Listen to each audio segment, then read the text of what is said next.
Listen to me, if you're having a hard time with a painting, just do this one thing. Take the photo, turn it black and white. Trust me, let me show you how I do this. So just grab the photo, go Image, Mode, Grayscale, and there you go, you have it black and white. Magic trick, turn it black and white, much easier to paint, but let's go one step further. Image, Adjustments, Posterize. We'll reduce the number of values to just how many you choose. So I have a window here. You can't see it, unfortunately. I choose the value. I type the number. So two values would be black and white. 3 values would be this. Here you have black, white, and a mid value. 4, 5, etc., etc. I like the way 4 looks for simplicity. I like the way 6 looks for simplicity. Let's go with 4. Let's go with just 4. So my reference photo for this, the one I'm actually using and looking at as we speak, is the black and white version, but feel free to use the posterized one. I want to see more details, but I did want to show you that stage 2, and it is a possibility. Now we're going to keep things super duper simple with a monochromatic black and white painting, because our reference is black and white, and this is what I'm going to stick to. So you'll notice that even if I look at both references, the posterized one helps you to group things into different values and different details. But the black and white one still maintains all the nuances you actually need. Now let me do this. Let's give it an angle with my palette knife and just paint like this, okay? You know, straighten it out, there we go. Top to bottom, the sky starts kind of there, and then it goes lighter. So I'm going to establish that very easily. There are some darker clouds up above. And as we move down, we'll start to lighten it up. Remember, watercolor dries a whole lot lighter than it appears, and you want to account for that. Okay, it's very simple. I'm going to add more water to my mix and continue moving it down. The more you can do this just in one go, the better. Now I'm going to grab my piece of paper. That's how I like doing it. People have commented that they found it quite helpful to see. That's what helps me to control the angle of the water and their movement. Now I'm not going to put in the clouds. I don't care about that. That's the sky wash for me. That is a cloud. That's enough. Now, if this were a color process and I would want to establish some kind of atmosphere, I'd go over the buildings and continue with a different layer of color. But we don't care about that here because we just are getting the values. So I'm stopping somewhere around here. What this allows me is to have some loose edges if I choose to. So notice what I'm doing. I'm going to mix a bit of a darker paint. And for some areas, like for example, I would love for this rooftop to be a little looser. So I'm putting it kind of wet and wet. Okay, don't be too worried about the paint spreading out. That is just part and parcel of the painting process. One thing that everyone messes up, and it becomes way more apparent when you paint black and white, is you want to have clear separation of shapes, sky and below sky. Everything under the sky is darker. Even the lighter bits, even the lighter walls, everything under the sky is darker, and you want to show that. Okay, now you also want to have some control. So what I'm going to do is very carefully and be very measured. I'm going to figure out where I'm painting and where I'm pausing. Okay, so for now I'm good, and I'm going to continue this wash. But here I can start maybe ignoring this rooftop and use this as a stop point and work on the rest of the details. So how would I go about that? Notice how I've established some loose edges close to the edge of the painting in general, and that's going to help me compositionally here and here. But then we can start establishing more information. So, and again, this might look dark to you. This is going to dry so much lighter. So you want to be a little careful. Okay, we have this air conditioning unit. We're going to paint around that as a highlight. We have a bit of a detail here. We're going to paint around that as a bit of a highlight, even though all of these things should be darker. Let's cover it up, and that's it. And let's work down all the way to here. So this is where I can stop and rest. Take a look at this level of wetness, still wet. And let's start establishing the detail. So I'm going to zoom in here. And, you know, speaking it out to you really helps me to kind of better know what I'm doing. Sometimes I got to focus more, but this usually helps. So I'm going to start establishing a bit of a darker dark here, hidden on that wall. Now, have something in mind. Right now, we're establishing the foreground. Not foreground, the middle ground. You could even call this background. We're establishing the background. What's going to be way more important is the foreground, to give context, to give understanding to the scene. So you want to be aware of that and know that whatever you're placing right now is definitely not the thing that necessarily will be the nice details, the kind of cool jewels, as Joseph Zbukvich calls them, that people all hold on to and say, wow, what a beautiful piece of art. Right now, we're establishing composition, okay? We're not yet, I repeat, not yet, going for those jewels and small details, really. Maybe a bit of a wet and wet here and there for a window. But other than that, these things will come later on. For now, this is the farthest area of the painting. So you want to put that in the right context and maybe not go too overboard on the details. But we can make use of wet and wet. So you see, while this is still wet is when I'm doing all of these beautiful modifications and all of these additions. And what we have here is a soft, beautiful structure of a scene, okay? Now you do want to look at it and figure out, do some parts need to be darker, right? So I kind of get a feeling, you know, this roof, the way, the angle it catches the light needs to go a little stronger. Maybe even with a bit of a dry brush, I can mimic a texture of tiles. And I kind of would like to make this wall lighter by darkening this wall. And this is what I do. And this is how I do it. This is a Michael Soloviev brush. It's great for more controlled wet and wet, I find. I really enjoy it. Now check it out. There is a point of darkness right next to a point of lightness. So here's what I'm going to do. I'm going to put that darkness down close to the edge. Can you see? And then from there, I'm going to expand to this entire rooftop with a bit of a lighter wash. So check it out. But you have to make sure this lighter wash is distinctly darker than the sky. And that is the key. It has to be darker than the sky. So here, the main large shapes and kind of overall structure will create a composition, but down here is where the tiles are going to bring the beauty, the jewels I mentioned earlier, okay? So don't stress over these things. Keep it wet, keep it flowy, keep it good looking. For example, this is a shadow. Let's put it while this edge is still wet to keep things outside the focus a little vague. That's what I love doing. So, and this will contrast with our rooftop down below that really establishes the interesting details. And that's going to last all the way down to here, or right here. See? Multiple passes. And then you know what? You can expand to this wall that's also darker. In fact, let's first start with the dark. You'll notice there's a shadow on the edge of the roof. You just go ahead and place that down.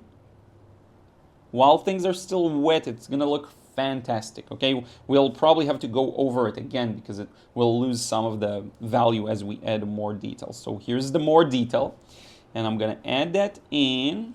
I'm going to make my way down, and it's okay if I touch an older wash. It's not going to really reawaken it too much. It's all in your nuanced control. How do you start to scrub it, or do you just place that next to one another and you're good? You know, if you just be a little mindful of how you place your shapes, you will get a fantastic, realistic impression. So let's strengthen this little area here. And I don't mind the looseness, you see, because this is still quite wet. Okay, this is still, if you really want the separation, you'll have to wait a bit longer, okay? And look at this beautiful granulation quality of the medium. I absolutely love that aspect. And this connects over to here to this patch of roof that is quite dark. So let's get that done. We have this line, then it goes up parallel to this. And here's where we start to establish some darks. While this is getting to the perfect level of wetness for wet and wet, we'll establish the darks to the right, okay? I'm just making sure the audio is good and you can hear me and everything's running well, especially when I'm really enjoying the painting process. I want to make sure things are running smoothly. And here we go, like so. And this is a pattern of a shadow, Okay, and there's a shadow here. There's a bunch of details. We'll add those later on. You can also add them now if you want. We kind of haven't done them wet and wet, just to give a bit of a clearer understanding of the overall shape. But here's the important bit, right? This is shingles, and they have a pattern, and you want to indicate that pattern while this is still wet, while this is still workable. Okay, so I'm going to darken this side too for now. All the way down to here, I would say. All the way down to here, probably. This is all dark. And now it's wet and wet time. So I'm going to go back to that area from earlier. I'm going to dab a bit on my paper towel to get rid of water, but maintain color, maintain paint. So this is what I'm doing. I'm grabbing really thick paint, but I still have water in my brush. So I do this, and I get rid of the water. And what this will amount to is a bit better control when it comes to these details. And when it comes to these details, right, I told you there's a shadow right under the edge of this roof, right through here, and then we have windows. And I don't want these details to spread too much, so I have to be a little careful in how I use my paint. There's a window here. There's a window there. There's the air conditioning units, and we'll slowly build this area with wet and wets. So what's darker here? We have some shingle details around here, so that's going to be darker. We have this corner, has to be darker. Under the air conditioning units, there's strong shadows here. You really want to capture those. The windows we put in, if they do end up kind of lightening up, you want to go back and revisit and darken as much as necessary. And look, we're saving the sweet, sweet spot here for later, okay? It's going to look really good. Now, did I make a bit of a mistake here? Let me figure this out. I think we're good. I think overall we're good, and this is going to read well. There's a roof here. Because of the shape of the roof, it's a little confusing, but you know, it's going to work. So we have this, that, we have some shadows. We have some details that I haven't even included, like little chimneys and things. This is already dried, obviously, so you want to be a little careful and really use your gentle touch. And here, very important, let's extend to show that these are actually still shingles, and they're connected to this shadow. And by the way, the edge of the shadow is darker, and the edge of this is darker, and the shingle pattern is still present here, but it's in the shadow, so it's less visible, okay? And yes, this is darker, so I can just come back with some water, make the details here a little more vague, but keep it lighter than the shadowy area for now. So we'll just do this kind of a thing. Just keeping it vague, and you know what? A need might arise to say, you know, some areas are darker, and then you go ahead and darken those if you want to, right? Maybe there's a bit of a shadow here towards the edge. Maybe this wall is darker, you know, all of this wall. Can we just go over it? We can. Let's just go over this entire wall. Take a bit of a risk because it's not fully dry. So we're going to do this, okay? We're going to go over this entire wall, which will kind of push us to let's darken the shadowy bit a bit more. So we'll do this to make a better separation, but you see how it just put it in better composition with the rest of the scene. Then we'll go back and we'll add these windows, and we'll add these shadows, and we'll add this separation between these two walls, which, you know, I kind of like. I don't want to overwork this area. So let's pause this one and see how it got this. It looks like it's structured. There's some cast shadows here that are really fascinating, and I wonder if I can almost get away with if I'll just do this. See? That kind of looks good, right? And then we have some windows here. Now, behind everything I'm doing, there's a lot of skill, there's a lot of experience. If you don't have these things yet because you're a beginner, that's fine. You work with what you have. You can't make up stuff you don't have. So you do your best. You follow your intuition. You'll get it wrong, and that is fine. You'll get it wrong most of the time, but you will learn. So let's do something a little different. I'm going to cover the whole lower section with this lighter wash, because I feel like I just need to get it out of the way. This entire thing needs to be darker, okay? So check it out. Look, I'm letting these areas touch. It's fine. It looks good. It looks organic. It looks wonderful. And that way, we'll let this little area dry, and then we'll add the different tiles and details that are wonderful. You could even create a pattern already of light and shadow. Just go ahead and say, okay, you know what? Maybe the super close foreground is a little darker. See, we created an overall pattern on the roof. this definitely goes darker. So we have to be a little careful though, because this is extreme wet and wet. It's going to flow quite a bit at this moment. So we can leave that kind of for the next wash if we want to, but I would probably strengthen this too, straighten this too. And now we can let this dry, and then we'll add the beautiful shingles.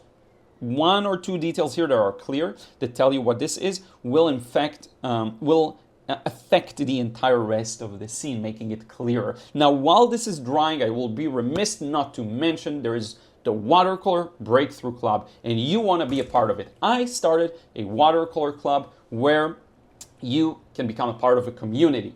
You get access to exclusive live streams every week. You get access to, depending on the tier you're at, and I'm not sure which tier I'll sell in the link below. You check it out. There might be monthly feedback on your paintings. That's a bit of a more expensive tier. The cheaper tier, you get access to all the live streams, all the live stream vault, all past live streams in the club. You get access to those. So you get basically access to my most cutting edge technique, most cutting edge demonstrations, how I paint paintings that I work on in private in a bit more of a thoughtful, slow, deliberate manner. And you get access to all of that, the community on Discord, so you can share your work, get my feedback there in the community, pick up other people's feedback, all of that good stuff. Check it out. I'm going to put a link below. Become a part of it. Don't struggle on your own. If you really want to improve your watercolor skills, sometimes having that ecosystem can really help. It will make a difference. It will separate you from everyone else, and you will see the better results you've been hoping for. Okay, now let's let this dry for a couple of more minutes, but do check out the link below. I highly recommend you join, become a part of it, have me help you out more closely, hold your hand maybe, and give you personal feedback on your paintings. Again, depending on the tier, you'll have to take a look. But yeah, I hope to see you there. So things are dry enough, and we're gonna do one quick thing. I want to darken some areas to make them even more separate from the sky. I want this to be high key, but not that high key. So we'll do that. Very simple. I'm gonna mix something that looks right to me. Remember, this is all drying lighter than it appears. So you have to take that into consideration. You can use a bit of test paper. I have like a sliver of it here, and this looks, with a bit of a drop of water, this will be perfect. That's a good balance. So I'll actually go ahead and cover. Again, don't worry, this is gonna dry lighter. Okay, I'm gonna do this. Gonna go over this, everything that's kind of facing away. I'm gonna keep this rooftop light for composition's sake, but I'm gonna make this dark in comparison, pretty much all the way down here. And again, for composition, I'll pause. I'll pause here. I'll make this darker, and this is our opportunity to add back in these details of the shingles onto the light struck area. And this is also our opportunity to start bringing out the details. So look, I'm gonna make it super satisfying. Let's start with the interesting bit. So I'm gonna go ahead, mix something that is dark enough compared to our light.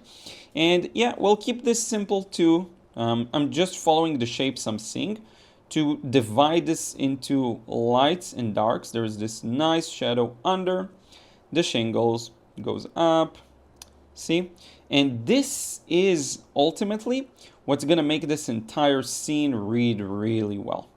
Funny enough, you know, again, there's a lot of things going on back here, but the thing that really will make it work is what we're doing down here.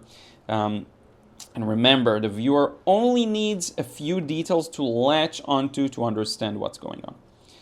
There are a lot of ways to approach this. I'm gonna just go for it. See, I'm gonna go for the pattern. I'm not gonna paint it exactly as it is because I need to work fast. Why do I need to work fast? Because we need to start establishing the darks within the darks. And so, some of these areas are gonna be darker, like so. And some areas particularly darker. And, very important, we want to connect it to this perpendicular, basically, line of shingles. Let me show you. I want to make it look round, so how do I do that? I pre-wet some areas, keeping it simple. And then next to these pre-wet areas is where I'm going to shade so that we get a smooth transition, so that it looks round, okay?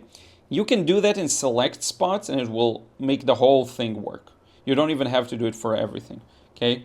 And again, this is where you can devote more time if you choose to. There's nothing wrong with that. Go ahead and devote as much time as you want, but also remember this is the bottom, so you want to keep things fairly balanced, right? This is all about balance, and balance is subjective, you know? Balance is not objective. It is up to you and your taste and how you like to view things, so keep that in mind. If a true artist is able to carry the viewer with them on their own personal balance. That's the thing. If you have a good vision, you have experience, and you can do this, what an artist does is they take people on a trip that actually makes sense in the context of the artwork. Even if you break all best practices, even if you make mistakes and inaccuracies, a true artist is one that is able to carry people with them onto their unique impression, okay? And so yeah, this goes here. And to really make it look round, you go ahead and you round up the shadow here, you round it there, just in a few select spots, kind of fixes that whole impression. And you know what, that's good, that's good. I like that a lot. We'll go a little tad bit darker here up top and here towards the bottom. And maybe even we can show like the in-between of some bricks, but you see how it starts to tell the story of the entire rooftop? And you know, don't be like me. Actually take your time with this section because this is the money time, as I mentioned, right? But I'm just putting it in the whole context. It doesn't have to be perfect, really. And then you get pretty much the same thing over there and you have a choice to make. Do you want to actually paint the details or do you want to keep it vague? And for me, in these instances, you know, look at this. I kind of like this feel a lot, so we're gonna go for that. Just make it thinner the farther it gets, because remember, that's what happens in reality. These details kind of thin out and become closer and narrow together, ironically kind of darkening this left side.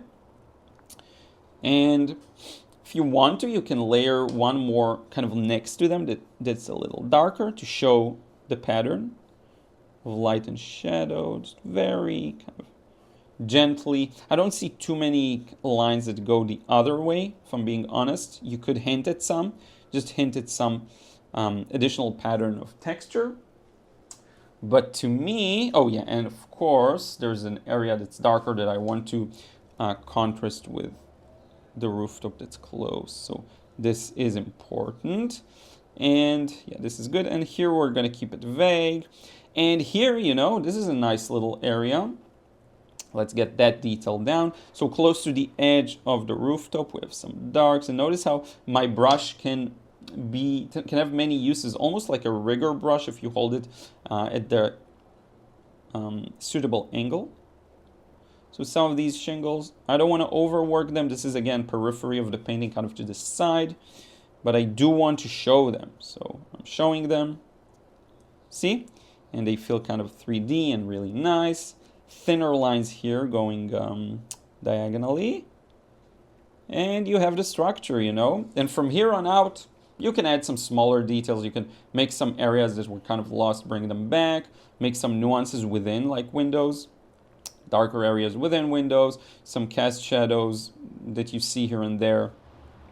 But for the most part, we're done. If you really want to pack more details, you'll just have to make this a bigger piece of paper, okay? You can do kind of one last touch or two. I would like to show some of these antennas, just to show these are rooftops. I already have them drawn, so that's pretty much, my brush is dried really kind of hard. But just for fun, let's give it a touch, okay? Let's even keep this somewhat of a dry brush and just hint at some of these little antennas, keeping them super light. Maybe just the indication on one of these cross lines, right? A bit of it here too. And to me, this is a fantastic little painting, so I'm gonna sign it. And while I'm signing it, I'll remind you to check out the link below if you want to join the Watercolor Breakthrough Club. You don't have to struggle alone. Become a part of the community. It will immediately, and I mean this seriously, it will immediately improve your results. You know why? Because when you invest in yourself, your mind knows, your brain knows this is important, and you're just immediately gonna level up. I've done a similar thing for the marketing of my business. I joined as some kind of a mastermind, and the next couple of days following me joining, I pretty much recouped the costs for that month. And now a couple of months in, I have covered the whole fee for the year with increased revenue that's going to permanently stay. So it's not going to stop. Meaning I built new sources of income for the business that are going to last. And the reason is because I focused in. Okay, thank you so much for watching. I do want to take this opportunity to thank everyone who supports me over on Patreon. If you want to receive credits at the end of the videos, you put $1 there. It's just because a lot of people they ask how they can, support me, and just, put $1 in as a statement and you get credits at the end of the videos. Your name up on the screen. Thank you so much. We'll talk to you in the next vid. Take care.